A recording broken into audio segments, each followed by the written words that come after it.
Welcome to another problem solved video from Optelec Enhanced Vision.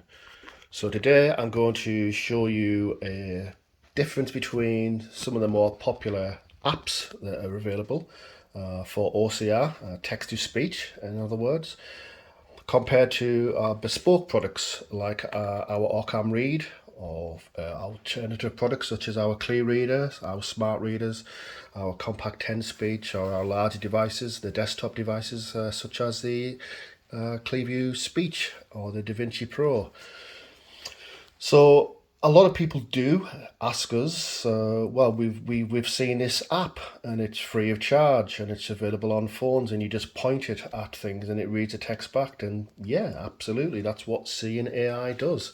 It's from Microsoft and it installs, I believe, just onto Apple phones.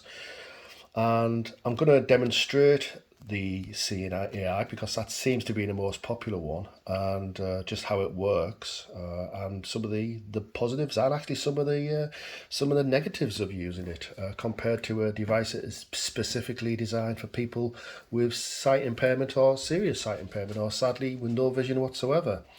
So one of the issues that I have with the apps is obviously, yes, you do need to install it onto a generic device, a standard smartphone, an iPhone, which is fine if you're happy using such devices. But again, with it not having any tactile buttons or anything, you need to be able to install the app. And so we're just going to open a device up. I'll just get it so that they can see my face. There we go. And now the app in particular is on the bottom left hand side here, just above my finger.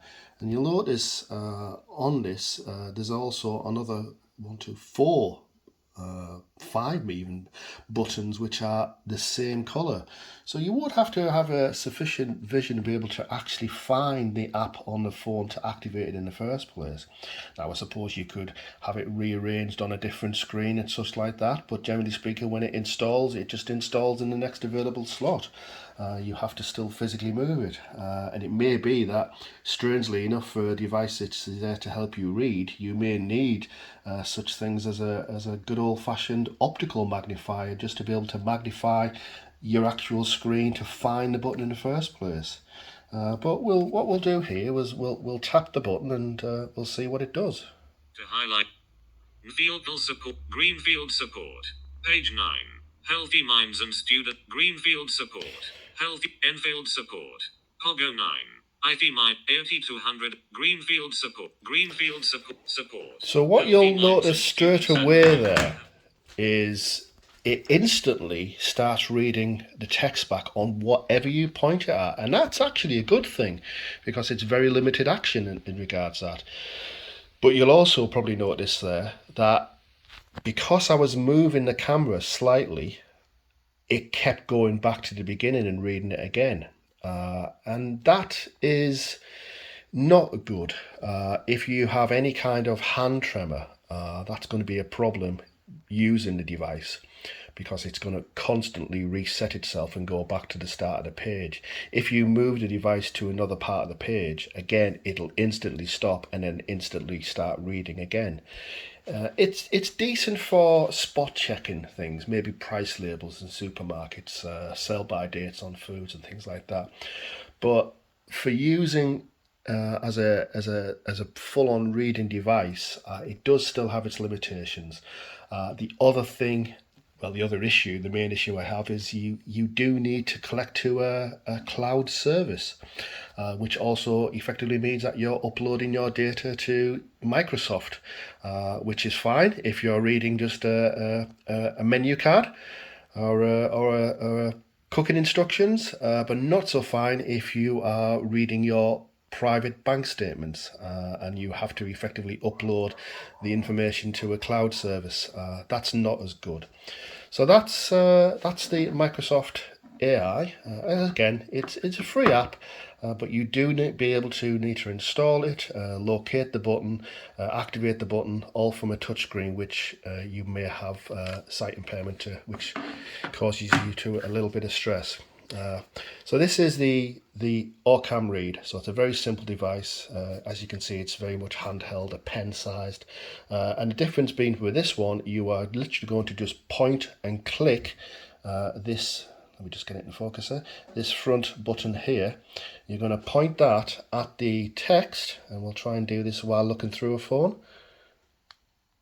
Oh, we just need to wake it up.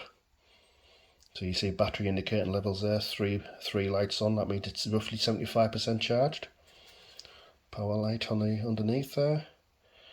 So now let's see if we can try it again. So I'm just going to push the capture button, and hopefully you'll also see an outline of a box. There we go. Here, Penfield support healthy minds. Staff and students at Greenfield Community College have been continuing their learning journey whilst taking care of their mental health.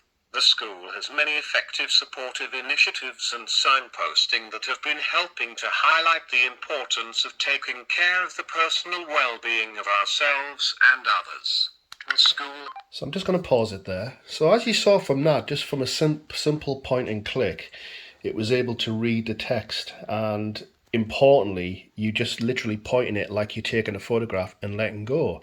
You're not having to keep the device held over to do the reading of it. So you can point it at an A4 page, take one photograph, within 2 seconds it's reading the entire page back to you. And obviously you can still change the volume of it and the languages. You make female or male voices, and you can obviously do that on the app as well. The difference being on the app, you've got to go into the menus to do that. And again, if you're sight impaired, it's not as straightforward as just pressing a button on this device and double clicking it and saying things like tell the time. The time is 12:57 p.m. So this device, with it being a smart device, you can also give it commands, things like read headlines. So it will purely read the headlines on the page, so you can find the story that is particularly good to you. You can ask it to look for basically telephone numbers, so read telephone numbers, and again it'll scan in the whole page and just read back the actual telephone numbers that it finds on the page. So there's a lot of benefits to a bespoke device that's specifically designed for people with sight loss, as opposed to just the generic off-the-shelf apps, which again, they do a decent job, but you've got to understand the limitations on that, and make your own informed decision. So again, that's just a very brief overview of, in this particular case, the Seeing AI app and some of its basic features, and against in this particular case, the Orcam Read. Thank you very much.